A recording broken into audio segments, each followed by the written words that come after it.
Hey guys, andito ako sa bagong property and ayan po, may narinig akong kumakaluskos.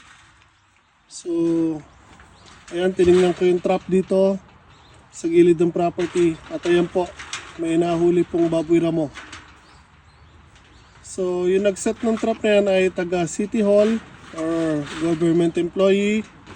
Sila lang po ang pwede mag-set ng trap na yan or mga may lisensya. Bawal pong basta-basta maglagay ng ganyan trap or manghuli ng baboy ramo ang mga wala pong lisensya dito.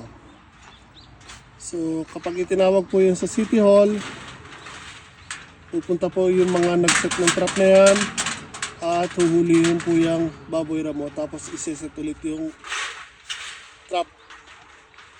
So kagabi lang po nahuli yan and andito ko kahapon. Yan po yung mga hinuhukay nila. Baboy ramo. And umikot din siya dito sa bago nating garden. Yan po guys yung mga bakas niya. So kagabi lang yan or bago lang yan. Kasi kahapon nandito ako, wala pa po yan. Baboy ramo.